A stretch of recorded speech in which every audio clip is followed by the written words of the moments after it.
On the night I was on a business trip, my boss were both taken away by an ambulance from my home. It was my doing. That evening, I was feeling excited and prepared to have a baby with my wife.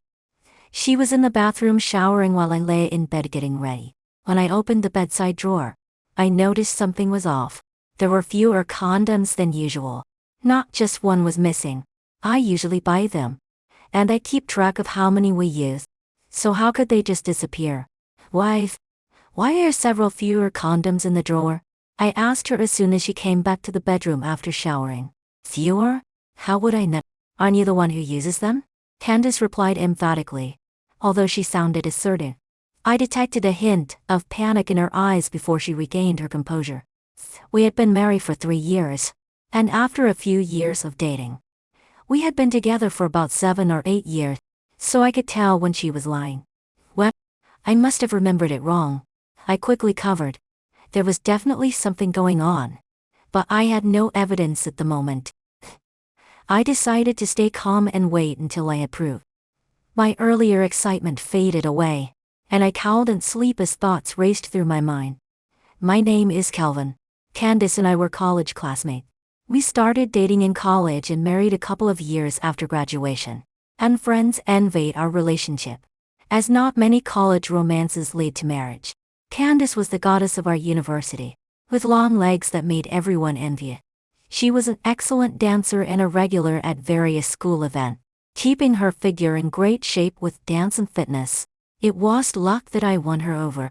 It was genuine effort. During college, I was a bit of a rich kid. My dad owned a small factory back home, and it was doing well at the time. I used my financial advantage to win her over quickly. After we got married, my dad took out a loan to expand the business. But just as the expansion was completed, the pandemic hit. Factory Calden survived the 3 years of the pandemic, and my dad went bankrupt. How big was the change? I went from a rich kid to an ordinary worker making a salary. Luckily, before the wedding, my dad had bought us a new home. Otherwise, I can't imagine the financial pressure it'd be under now. It seemed like after my dad's bankruptcy, the dynamics between Candace and me started to change. She became more into makeup and dressing up whenever she went out. We both worked at the same company, so we were almost always together, except on weekends when she would hang out with her girlfriends. If the number of condoms in my bedroom is missing, it is it's very that Candace has invited bad people or enemies into our home while I'm on a business trip. It can't be that she has to bring a condom from home when she goes out to have a hotel room with someone else. Can it?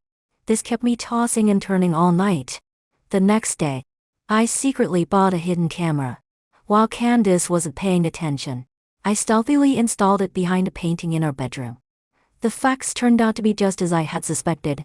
My wife Candace was having an affair, and it was during my business trip that she brought her lover back to our home. On the bed we had picked out together, she was eagerly serving her man. Man was none other than my boss Clark, who always took advantage of me. After the condom incident, I faced another business trip. I usually go on to short trips a month, and they are not long, each lasting only 2 or 3 days. On the night of this trip, I was in a state of tension, very worried about the phone notification. After all, I was about to verify whether my wife was cheating or not.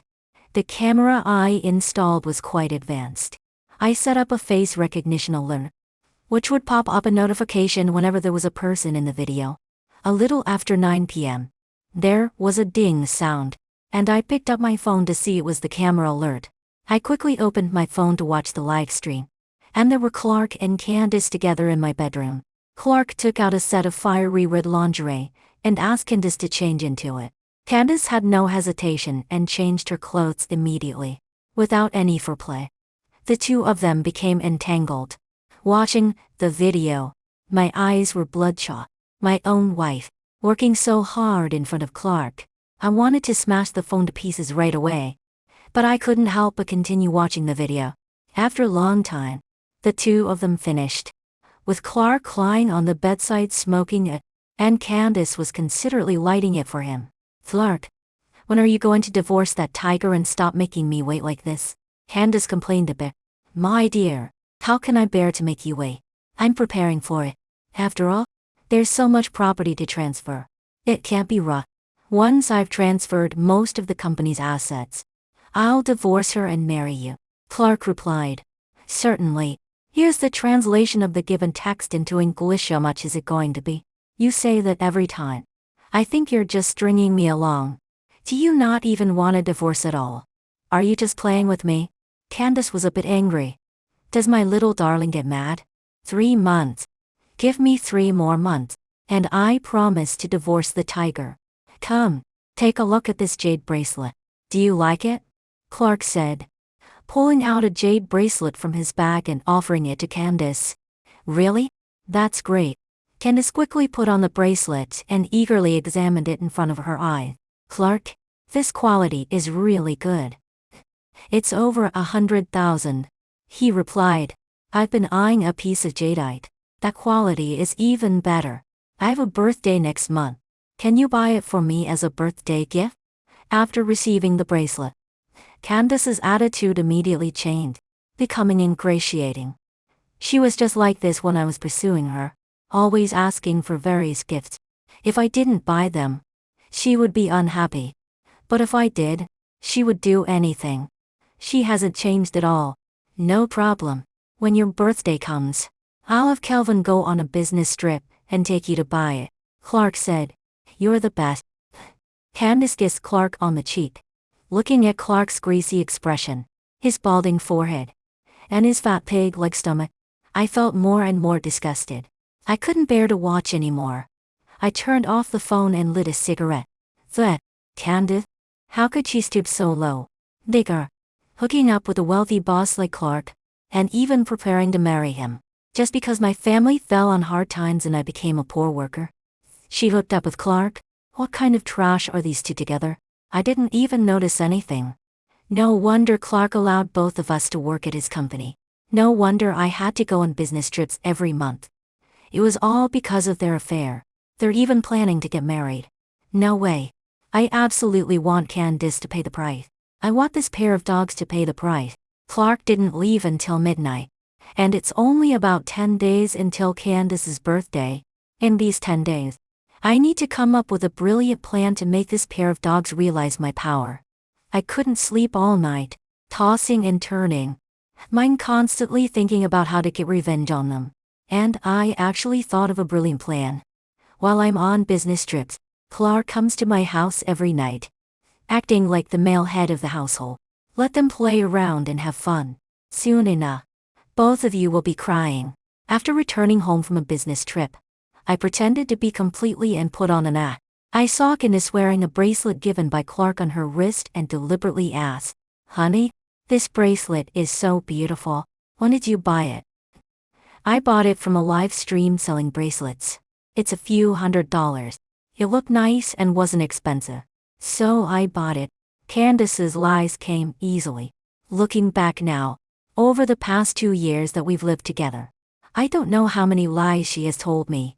I can see the quality is good. It feels like a tens of thousands of dollars item. I think it's no different from the one Mom is wearing. I examined Candace's wrist with feigned interest. Really? I don't know about that.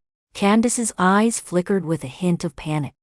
I was just teasing her and had no intention of exposing her lies right then. So I didn't say more. Before Candace's birthday, which was also before I left for another business trip, I took care of 2 things. First, I found Clark's wife, Diana, whom Candace referred to as the tiger. Diana was a reasonably well-preserved woman, and it seemed that Clark didn't appreciate her. I plotted a plan and formed an alliance with her.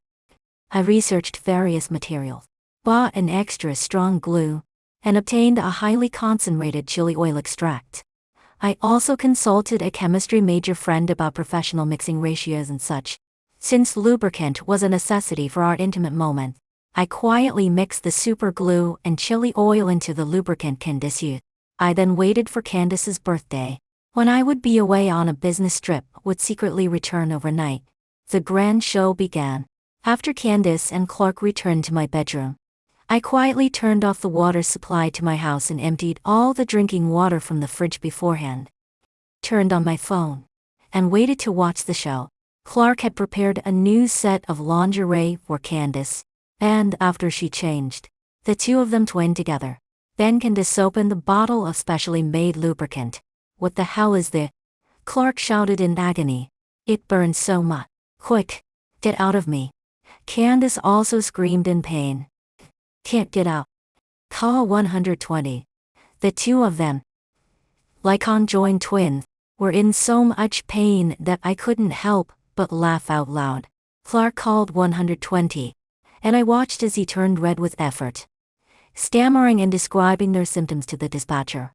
Was there anything more satisfying than this? Of course there was. I still had a big surprise waiting for them. I was smoking contentedly, waiting for the arrival of the ambulance with the couple from upstairs. At that moment, I felt incredibly comfortable. After a while, the ambulance finally arrived at the downstairs.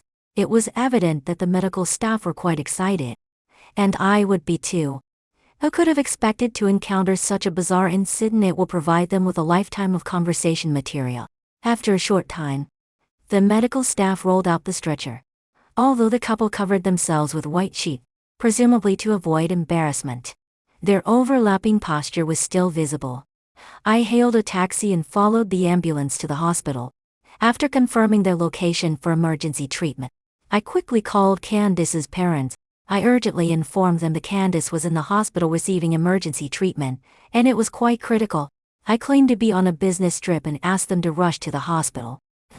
With their only precious daughter in such a situation, they lost no time in coming. Then, I called Candace's best friend, each with the same story. I was on a business trip. Candace was in emergency rescue, and they needed to hurry over. That wasn't enough. I also called all the relatives I knew from Candace's extended family, the aunts and uncle, telling them Candace was in the hospital fighting for her life, almost at the end, and they should come to see her for the last time. I was sincere and passionate in my urgency, ensuring they would come. Candace had made such a spectacle, and naturally, I wanted all her friends and family to show their concern, leaving it up to her to decide who would handle the situation on her side. Before long, Candace's parents and relatives arrived one after another at the hospital, all inquiring about the situation outside the emergency room. The hospital, pressed for information, had no choice but to tell the truth. I hid in the corner, secretly observing them. After the doctor finished explaining the situation, their faces showed a mix of emotion, disbelief, and anger. Candace's mother was so angry she nearly fainted, mostly because it was so embarrassing in front of the relatives. Seeing this, the relatives felt too embarrassed to leave right away. They were all chatting among themselves, unable to suppress their smile, unable to stay any longer. They laughed in groups of threes and twos. When a man in a suit arrived, he was presumably Diana's lawyer. Any developments on her side, she would contact me. I covered my mouth and laughed heartily. At that moment, I saw Diana coming, but I didn't confront her. It wasn't appropriate for this occasion. There would be many other opportunities to meet later. I originally intended to leak this sensational news to a few social media platforms, who would definitely be willing to spread it. After all, such incidents don't come around often. But before I could approach the media, the story had already spread. It was easy to guess that the medical staff, aware of the content, had spread it privately, taking photos and sharing the story. It soon spread online. Of course, that is, the faces of Candace and Clark were pixelated in the photo. This incident was too big of a sensation. It was like it came with its own traffic. I added fuel to the fire in the comments section of the post, using a prepped alternate account to post the information about Candace and Clark. Their information was dug up by netizens, and it caused quite a stir. The affair between Candace and Clark became so notorious that they were like Siamese twins who couldn't be separated. And the story of them being rushed to the hospital for emergency treatment by the ambulance spread like wildfire. I wanted to see this pair of adulterers disgraced. I'd been hiding in a concealed spot at the hospital, observing, and it took nearly an hour for the pair of them to come out of the operating room. Then they were sent to different wards. Diana entered Clark's ward with a lawyer. Candace's parents also went into Candace's ward. While the other relatives and Candace's friends had already left, I continued to wait, waiting for Diana's progress and for her signal. After about half an hour, and the lawyer came out of Clark's ward, and Diana called me. She told me that Clark had signed the divorce agreement, and everything was proceeding smoothly. I hung up the phone without meeting Diana in person, as I still had my own matters to attend to. Before arranging for the super lubricant night, I had already told Diana about Clark's affair with Candace, showed her the video, and most crucially, informed her that Clark was plotting to transfer the company's asset. This was a blockbuster piece of news. This piece of news was not just the few words Clark said to Candace in the video. Over the course of these past 10 days, I had been secretly investigating at the company and even treated the company's finance officer to a big meal, prying some key information out of them.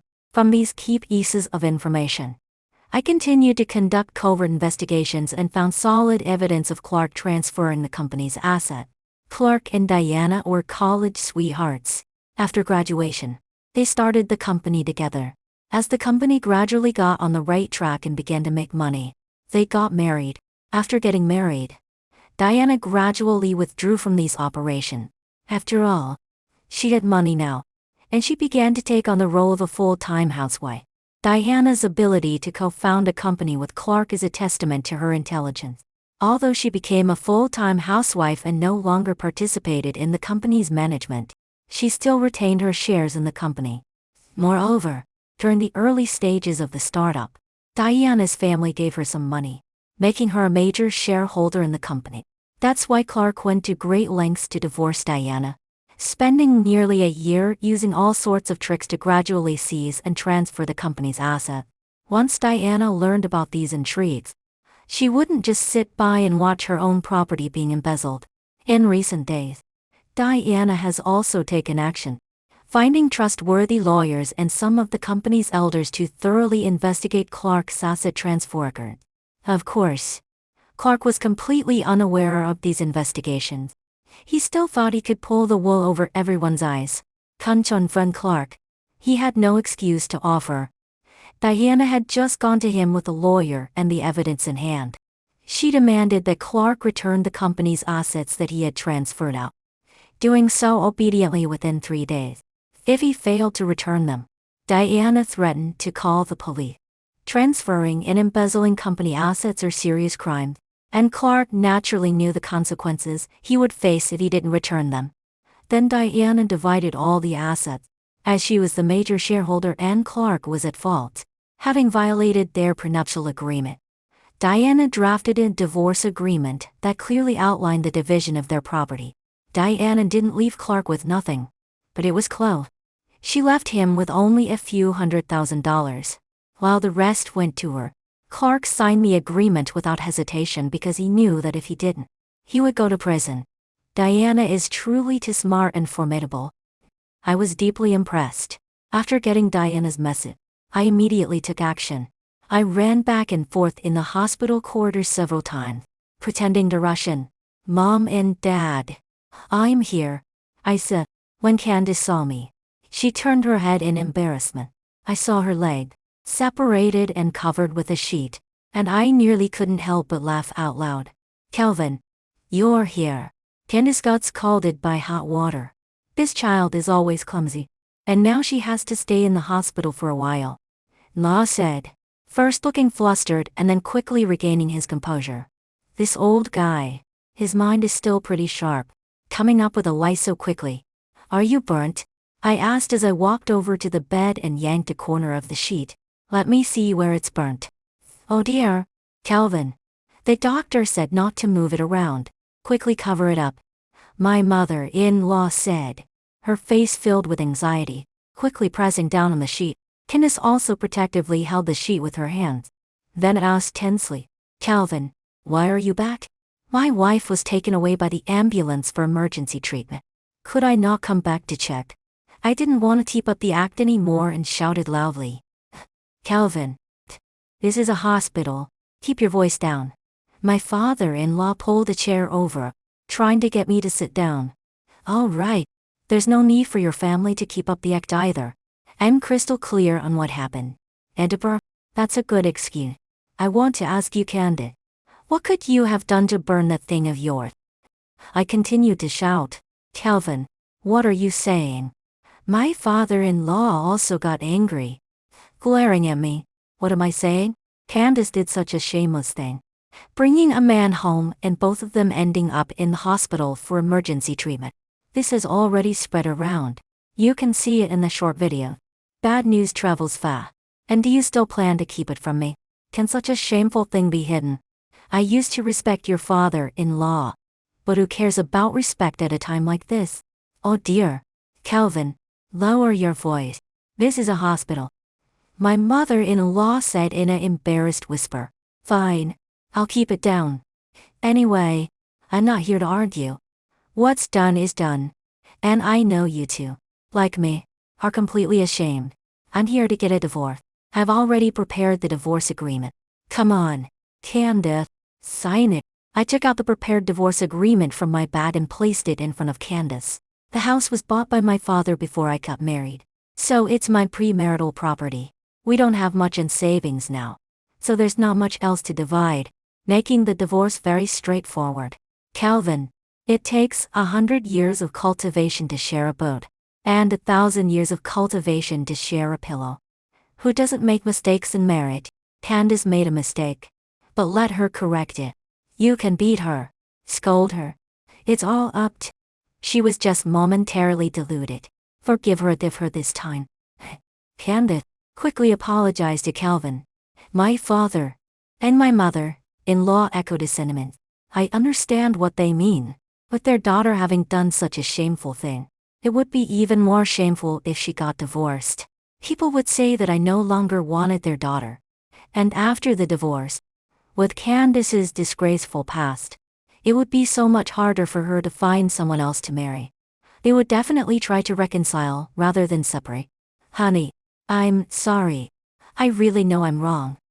Won't you please not be angry? Candace, under the coercion of her parent, reluctantly apologized to me. Is this an apology? It's half-hearted.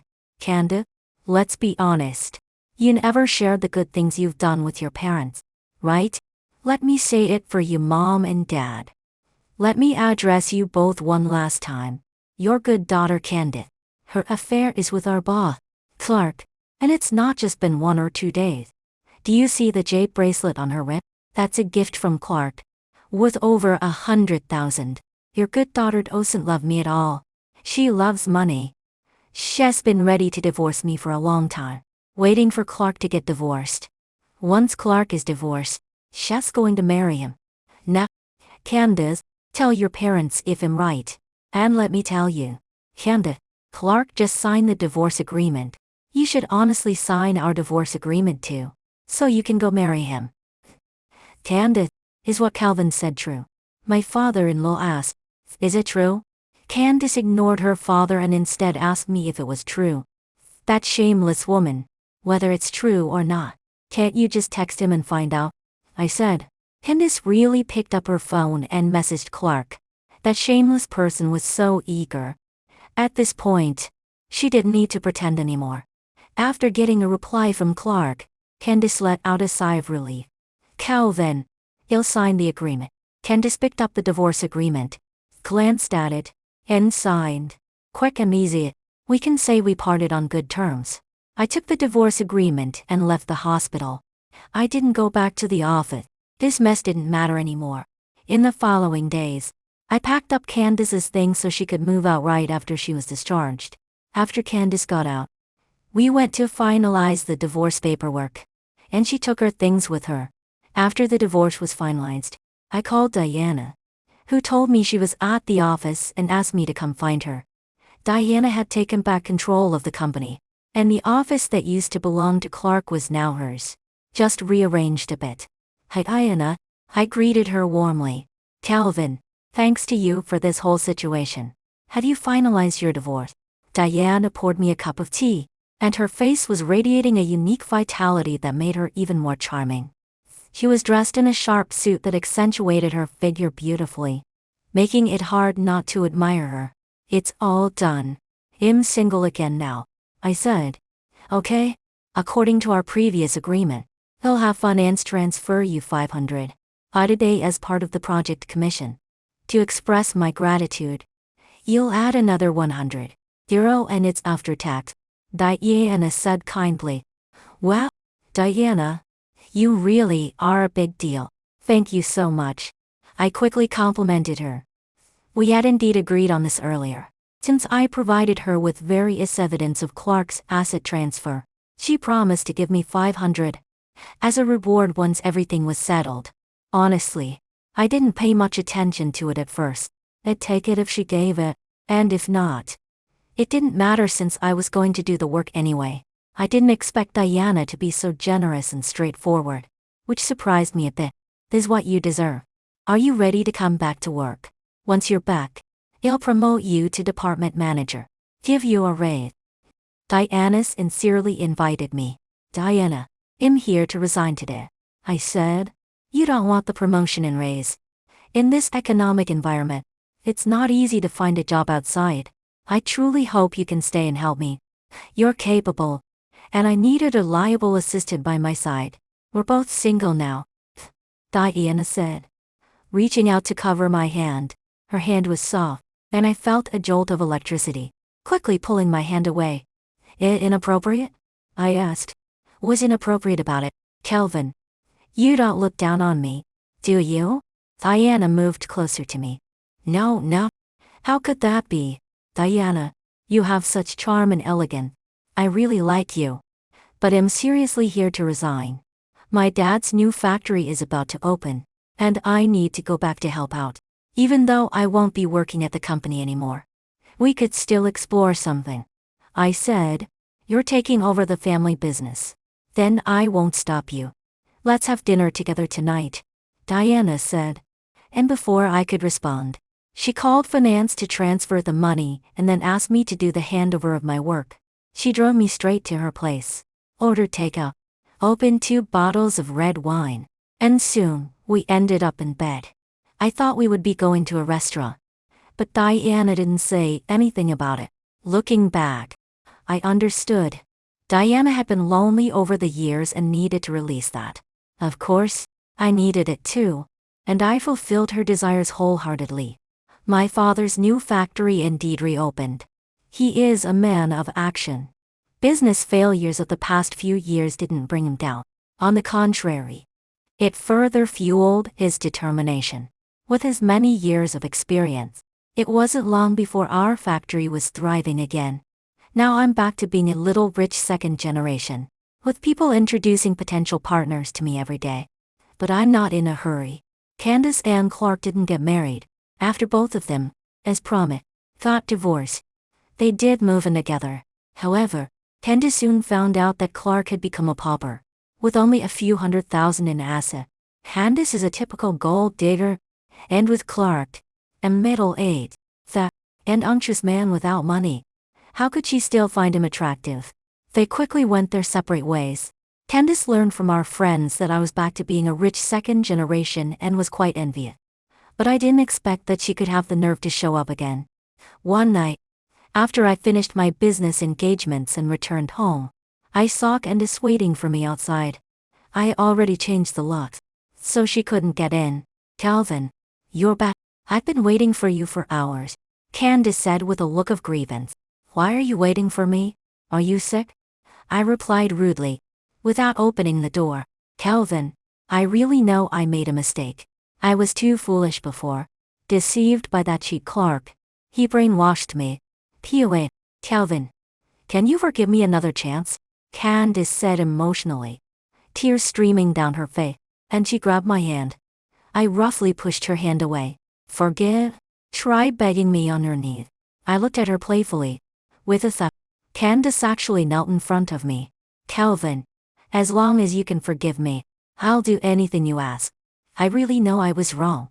Calvin, can we start over? Candace tried to grab my pants leg, but I dodged it. Really? I asked. Calvin, really? Anything? All right. Candace, listen up. You slut. I want you to get as far away from me as possible. Don't show up in front of me again. Get lost.